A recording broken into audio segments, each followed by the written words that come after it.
Hello, and welcome to episode 3 of the Prof C Office Hour. Today, we have a question that's come up a few times. I'd also like to discuss the concept of cinema culture and your responsibilities as a film student of maintaining cinema culture. But let's first take a look at this question that's come up by a couple of students. They've asked, if I've taken some film and TV classes at other colleges, how can I find out if they transfer to Valley? This is a great question. First thing to do would be to email me your unofficial transcripts and a description of the course, either from the school's course catalog or if you still have the course syllabus, it should be there as well. Then I will confirm if the course matches up with any of ours. For instance, if you took a course that might be called Intro to TV Studio, most likely that will match our FTVM 130 course. I'll confirm through course description that it is a similar course, then I'll notify you if it matches. At that point, because this is a college, there will be a form to fill out. The form is called Modification of Major Form. It's crucial that you are already enrolled in college, so you have a student ID number before completing this form. At this point, we can fill out the form and then I'll send you on your way to obtain signatures. You'll need one from a department chair, that's me in this case, and one from the dean. Then this form goes to admissions. So that's it for that part. However, that class could lead to another issue, right? What if that course is a prerequisite for another course that you want to take? Well, you guessed it. Then there is another form to complete called the Prerequisite Challenge Form. This will involve a couple of signatures again, but typically once everything is filled out and sent into admissions, the process is quick. Our admissions department here at Valley does a great job of clearing any of those hurdles for you. All right, well, now on to the fun part of today's talk. The idea of cinema culture. What does that even mean? Well, our lab tech, Nick, would accuse me of being a cinephile, which I am proud to be called, by the way. But basically, what he's getting at is he knows I've watched a wide array of films in my 47 years. Not as many as others, but a fair amount. I've done this for one, because I love movies. And two, because it's important as a scholar of film to see movies and go to the theater. And I can't emphasize this enough. Go see movies in the movie theaters. As a film major, you need to be going to a movie theater at least once a week. And if you're really obsessed, probably more than that. You should also be seeking out special screening events, volunteering at film festivals, etc.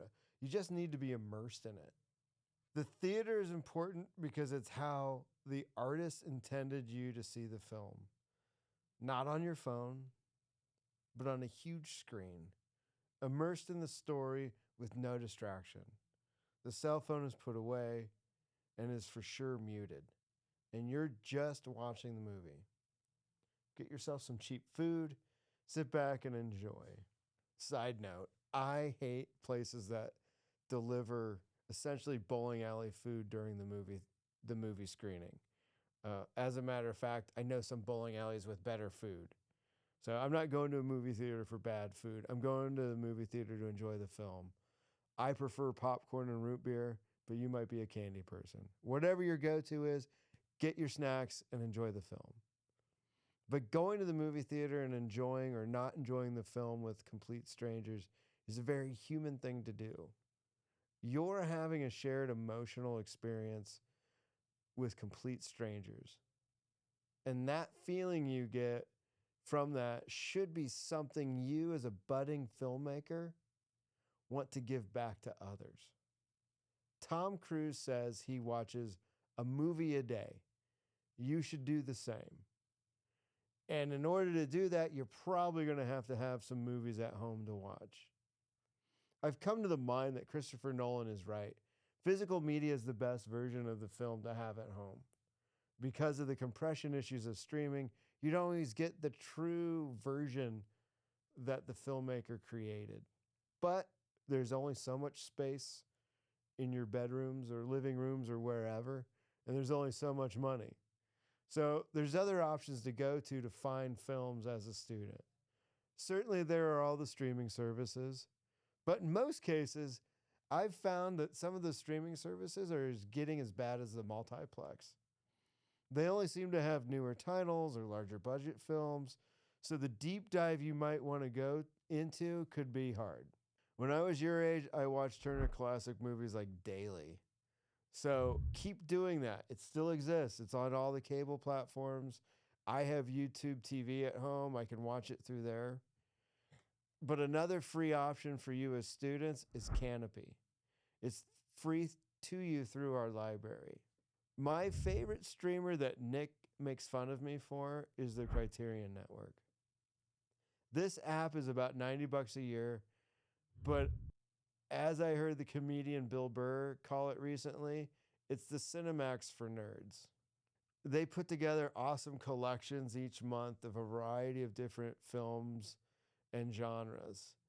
But they have, beyond the collections, they have everything from early Hollywood classics to new indie cinema and a vast collection of international films as well.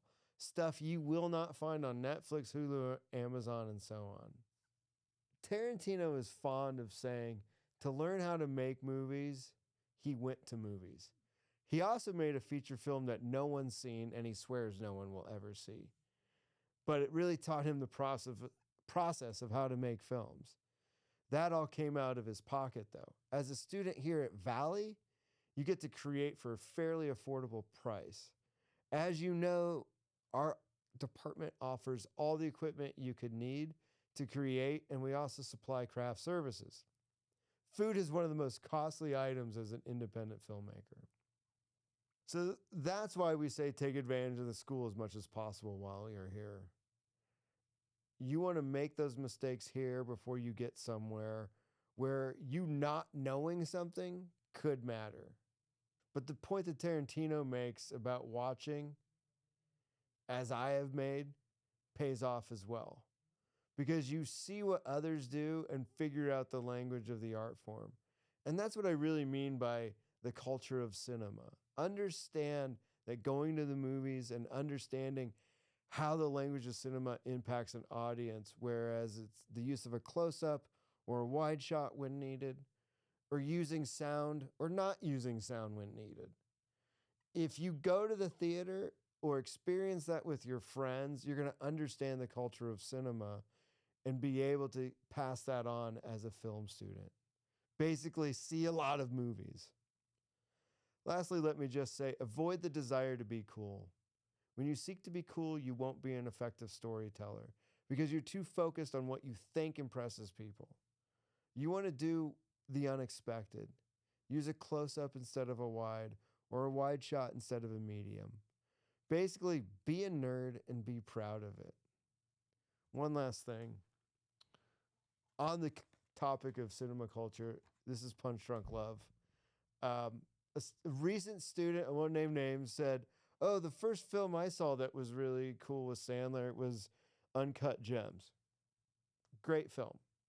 But this is the first one where Sandler was acting. This was done by Paul Thomas Anderson. He's got another movie coming out soon with Leonardo DiCaprio. So that's kind of what I mean by cinema culture too, is understand what people have done.